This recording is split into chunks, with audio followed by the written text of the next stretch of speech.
But this particular session and the next half an hour is why CRM and Power Apps are family. So let's get straight to it.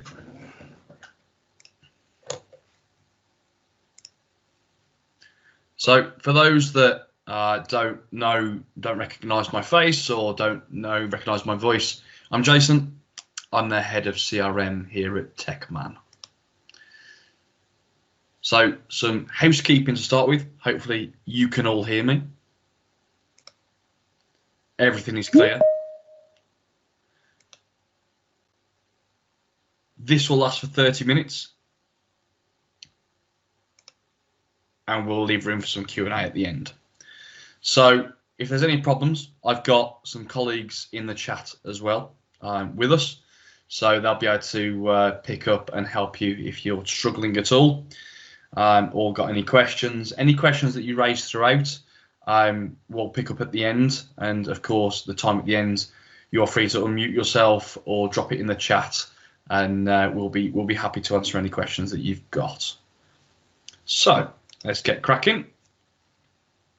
What we'll cover: the Power Platform, a bit of an understanding of what it is and what it means, Power Apps and the CRM story, give you a bit of an example, exactly what Power Apps means with CRM working together, and how you could use it in some real life examples. And then obviously time at the end for questions and answers. So,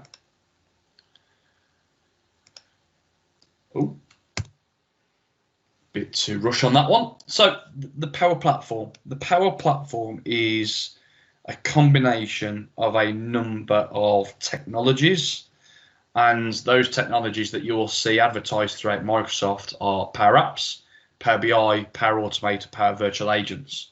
So we're focusing on Power Apps today from Microsoft. Obviously, of course, you probably have already seen Power BI, a dashboarding reporting tool that can connect to multiple sources, such as your ERP, such as Business Central, your CRM, Dynamics 365.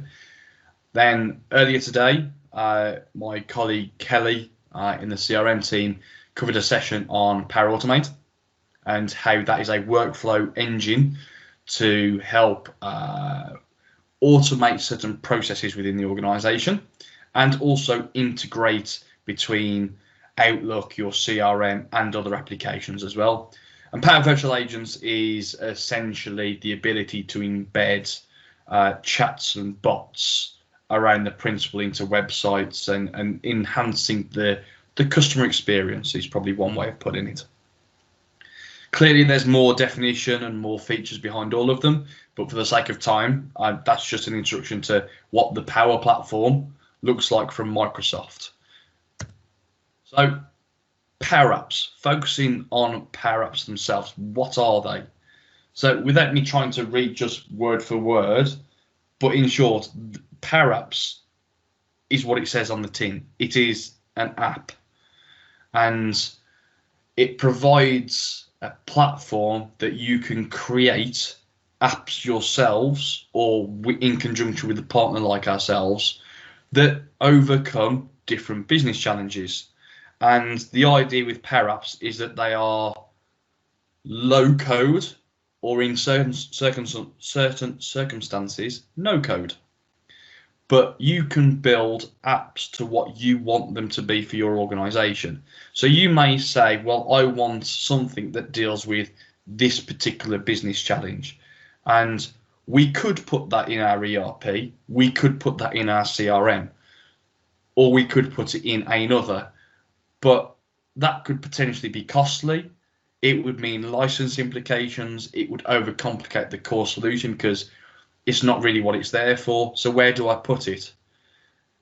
The Power Platform and Power Apps can connect to different sources of data. It can also have its own database itself in terms of on the Common Data Service.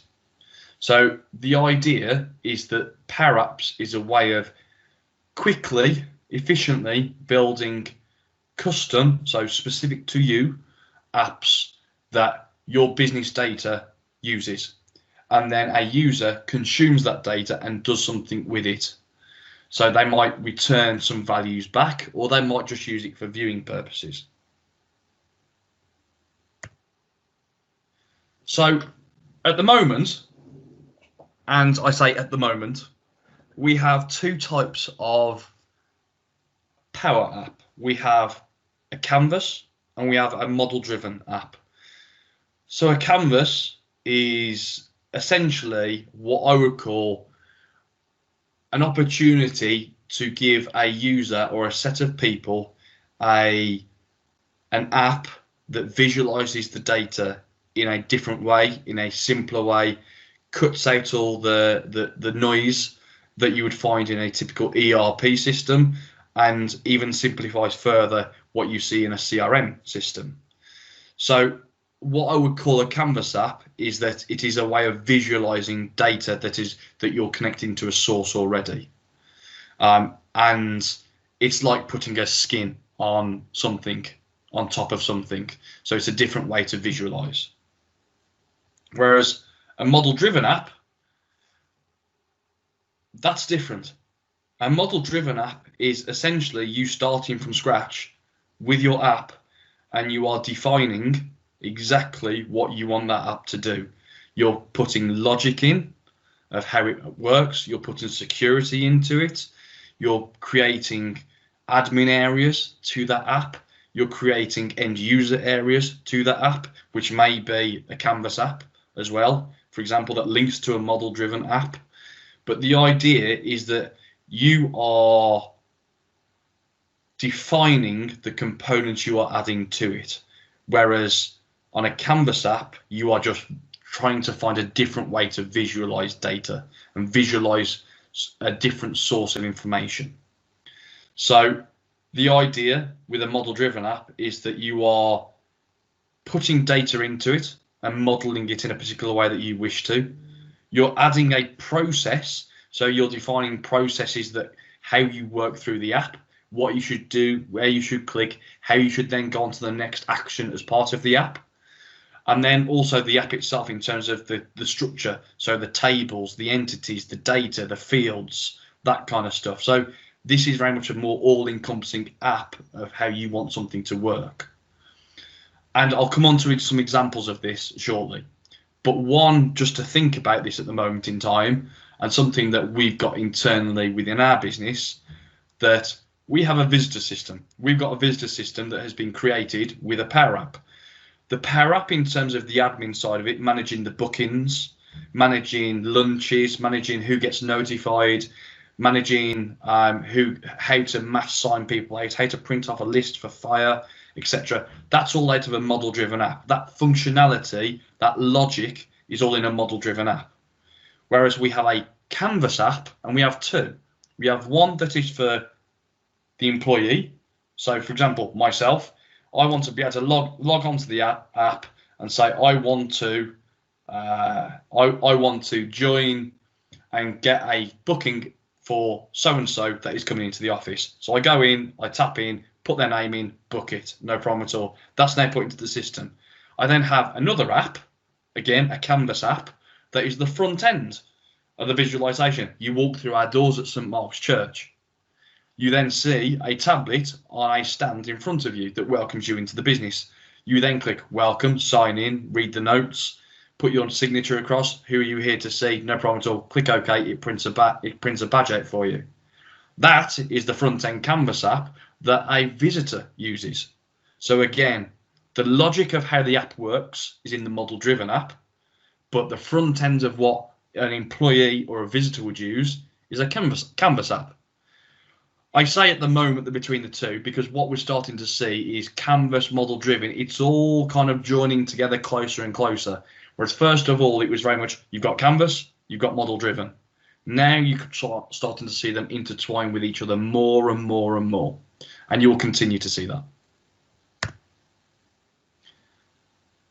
Interestingly, on a model driven app, let's spot the difference.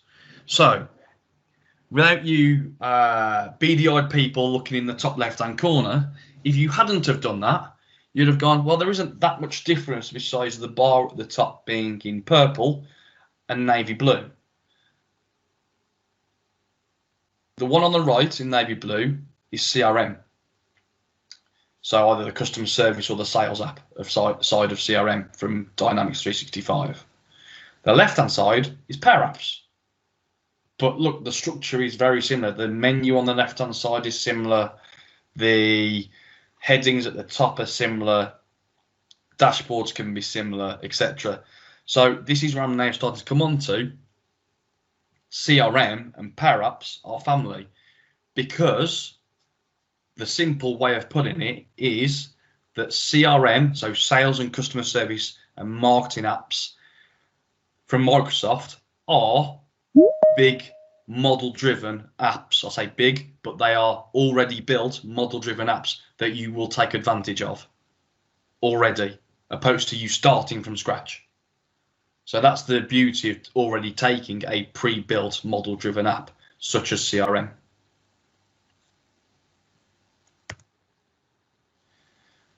And that's what Microsoft call a first-party app versus a third-party app. So Dynamics 365, it's been built by Microsoft in terms of sales and customer service apps. So it's first party. It's been developed by Microsoft. We just consume it and we tailor it on top. A Power App, a model-driven Power App that we go and create for our own business from scratch, from the start, that's a third-party app. It's the same principal technology, but first party, third party. That's me talking very Microsoft speak here, but that's how you can define between them. Are you keeping up? Hopefully you are. This is all this is the way that Microsoft are going. It's understanding the difference between first party and third party and what that means. But the reality is that it's a powerful platform. Power Apps is a very, very powerful platform. It's a very configurable platform as well, to adopt and adapt to your business processes. So we've got 10-15 minutes left. So let's cover some examples. Firstly, I'm going to cover the Power Portal. So this is throwing another spanner in the works, because why not? The idea is you have a Power App. So a Power App, like I say, could be a visitor system in a model-driven app. And I'll also show you another one of a Power App next. But also you have the principle of a Power Portal. So it's an app, but it's essentially layered above to be a portal. So obviously a portal is something that people can look at, log into, view. It's typically like a web page. So from a CRM perspective, CRM can connect to a Power Portal as standard. And there are standard templates that we can pick up and use. So for this example, I'm going to just come out of here a second, and I'm going to just load up my Power Portal. Just bear with me. So here we just have a demo portal. So an example of a templated demo portal is a customer service portal. So from that perspective, whether a customer wants to be able to log in and submit a case, a query, an invoice problem, they want to be able to see details or information about products, etc. So it's a self-service portal where you've got articles, you can log in, you can put a support request in, you can go to a forum, etc. So again, this is an out-the-box template. We can adopt it to have customer-based themes, skins, colors, logos, etc. onto it.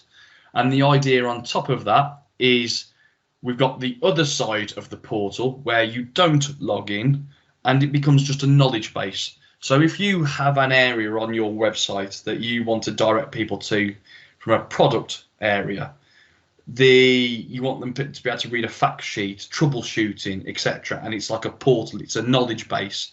Again, you can just have this without the sign in and just have the portal connected.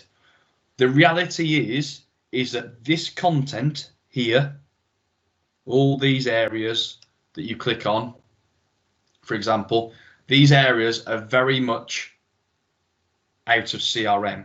So the portal is visualizing, it's making it look pretty, if you want to say that as well. But all this content here is out of your CRM system. You've built it, you've put the knowledge base, you've put the content into your CRM, you've then visualized it through the portal. They're very connected with each other. It's not a case of I'm sitting for weeks and weeks on end trying to make sure that they connect. They connect, I would say, with a click of a button. Clearly in software, it's a little bit more than that, but it is an integration that is tightly knitted together. So again, the next time that somebody's serving a case on the support desk in the customer services team and they have a knowledge base article, it would be the same that would be available on here. You're not having to update two separate areas. So that's an example of the portal. And again, there are other templates to the portal as well, but this is just an example customer self-service, which can be used as product information, etc.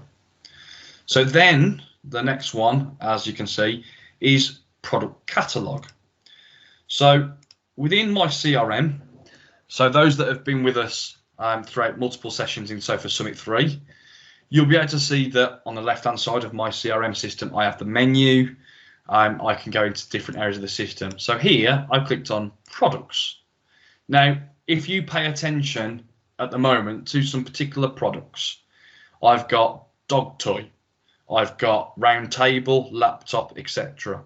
So this is just information that as a product, as an item that my business sells, and I've had that stored in CRM because if I want to be able to quote it for a customer, I can. Now, I'll caveat this by saying your CRM system should not be your master for products. It should come out of your ERP, but your ERP can connect to your CRM. So you have one version of the truth. So for example, Business Central as an ERP system connects and can sync the item list that you have into CRM. And every time it updates CRM. So again, minimizing duplicate effort, but making sure that everybody has the right version of the truth. So if I just see these few pieces of items here, if I just load up now something slightly different, I've got a Power App on here. So I've called it the TechMan Product Catalog Power App. So if I just zoom out slightly, you can see that's what it could look like if I put it on a phone or a tablet, etc.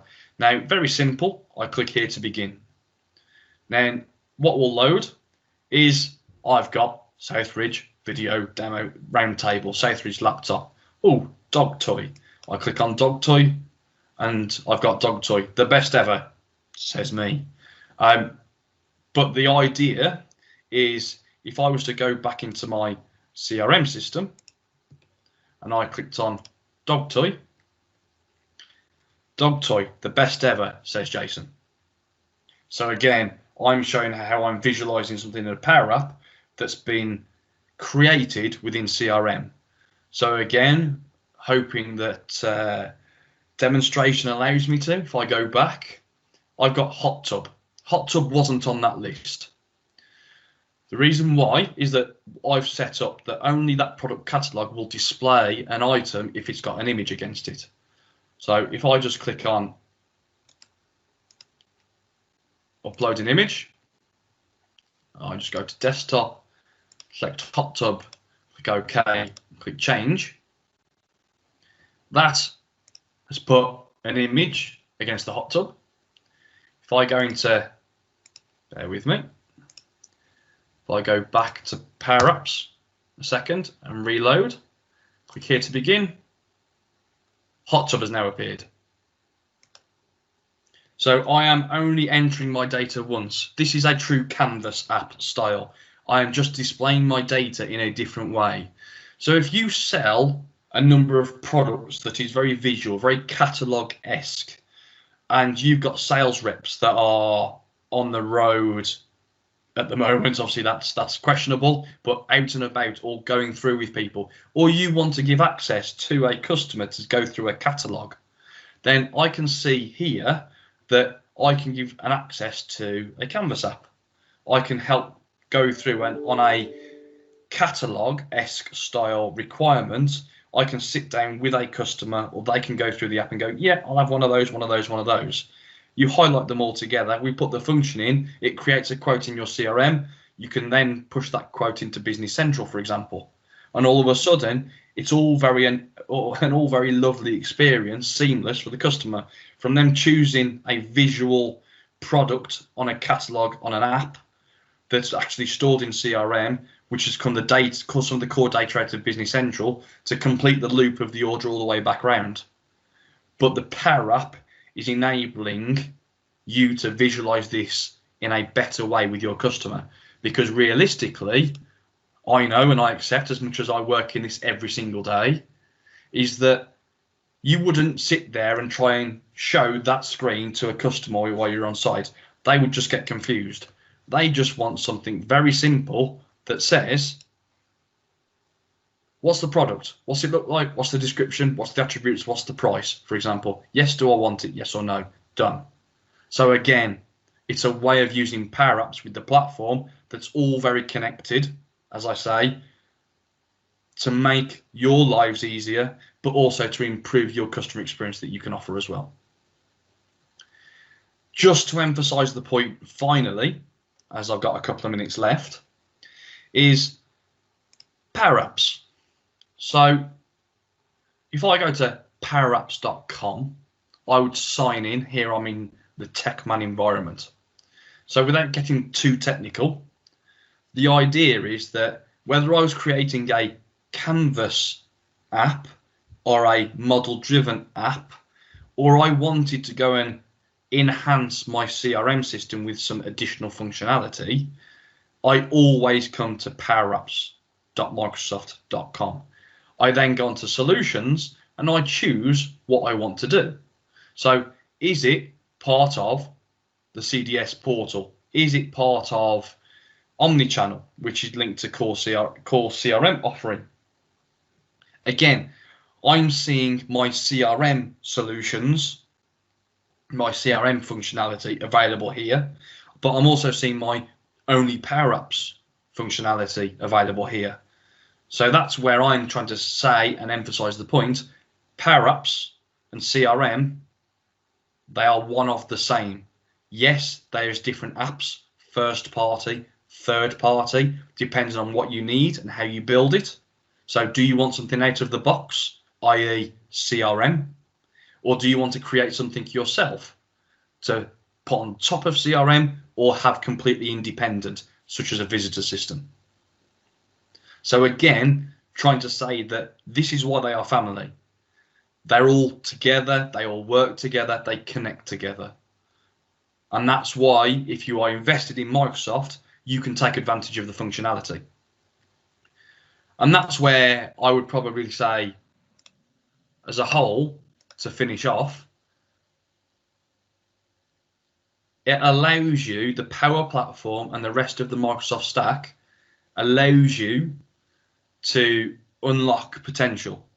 You're using a platform that is all under one roof. You don't have to go and buy another one from another third-party provider that may or may not have a connector with a Microsoft solution. So again, you can think wider and you can use the right tool for the right challenge. Licensing, I'm not going to cover lots in licensing, but interestingly, if you are a CRM and you use the enterprise level apps of CRM, you get access to Power Apps today.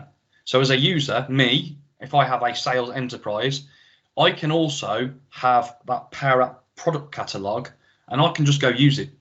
It's built, I can go use it. I don't have to go and buy a Power App license on top. The idea is that that is because I'm using the data out of core CRM to then visualize accordingly in the Canvas app. So again, Microsoft do make it attractive in the right situations that perhaps can help your business, and also be sensible around the licensing that you have as a business as well. I think that's enough about the licensing. I could go on for a very long time. My colleagues on the call will also know that, around the intricacies of Microsoft licensing on the Power App platform and CRM. If there's any specific questions, I'm happy to take them at the end, or even offline separately, when's convenient for you. Thank you very much. Hopefully it's been of use to you, and hopefully we'll speak soon on the subject. Otherwise, I believe there's one Sofa Summit session left for today, run by my colleagues. The information we put in the chat, and thank you very much for joining us.